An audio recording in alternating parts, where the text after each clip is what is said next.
What's up everyone, it's my Yard here. Now, in an interview recently, one of the WWE Games people, I think it was Brian, said that weight limit applies to the Hogan versus Andre match. So Hogan can't just lift Andre 3 seconds into the match because that's unrealistic for that Wrestlemania 3 classic moment of Hogan body slamming the Giant.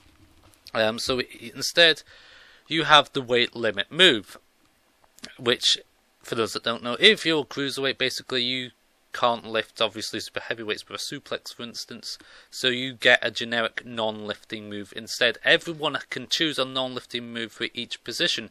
The problem is you can only choose one move, and this gets really repetitive if you're like a light heavyweight sort of guy that has all lifting moves as groggy, grapples or chain grapples or anything else, because as soon as you face a super heavyweight, you're stuck with just 4 or 5 moves and you can't do any variety.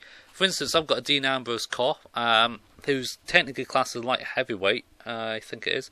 So if he faces someone like Mark Henry and Big Show, he has only a neck breaker literally for the majority of his moveset, which sucks, to be honest, especially as a groggy grapple, because he's got a neck breaker as a limb targeting move, and then more neck breakers, and it's the same running neck breaker move, and it looks bad and boring. What really should be the case is that you get an option to do more than one weight limit move, non-lifting move.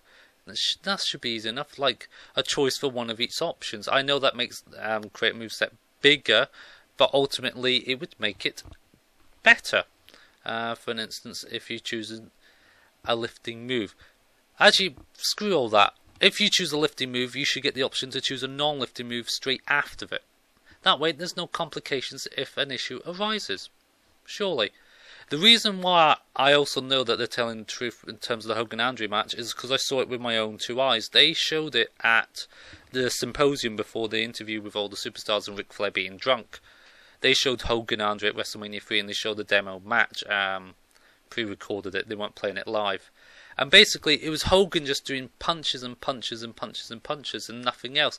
And because it was that same animation for the chain grapple and grog grapple, it looked bad. I know you can have a different move as chain grapple and grog grapple, but I'm pretty sure it was the same sort of punches. Maybe not exact same animation, but it was punches nonetheless, and it just looked boring to watch. But then again, it's the 80s, and there wasn't many classic moves back then. But in terms of a wrestling game, you want to see a bit of variety, and it was like punch, punch, and it knocked him down. It knocked Andre down, which again kind of ruins the whole WrestleMania feel of it, because he didn't get just knocked down from punches, did he? He got knocked down from a slam and a running move and all that jazz. So to knock him down just purely on that is a bit annoying. He should be invincible to get knocked down. Any strong strikes should have been automatically countered. Whipping him outside, stuff like that. It should be a hard match, not something so easy. And it looked quite easy to defeat Andre in the WrestleMania 3 match. You should make it more like Mickey James versus Great Khali in one of the old SmackDown games. Make it like a big achievement. Make it hard. But I can see why they haven't as well, because it would take too long to code for just one match, and it's not financially feasible and all that jazz. It was, I think all the other YouTubers would agree, when they saw the match, Tubby and Smalls, we weren't bothered when we saw Hogan Andre. It looked crap, whoever played it, because it didn't make it look good. Thankfully, it was shown behind the screens and behind the camera, so there's no video footage of it, because it was, quite frankly, one of the worst matches I have ever seen to hype a game ever. But I've played the game and I enjoyed the moveset system. But you can hear that in other videos, and I've run out of time. Whoopsie, black screen, better put something on. Hogan image, yeah, do that.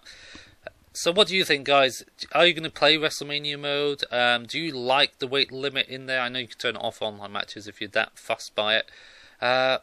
Say what you feel. Leave a comment below. Don't forget to leave a like. Subscribe for more Wwe 2K14 goodness. More info to come. I've got an interview with Wesley. He's played the game now. Ooh, interesting.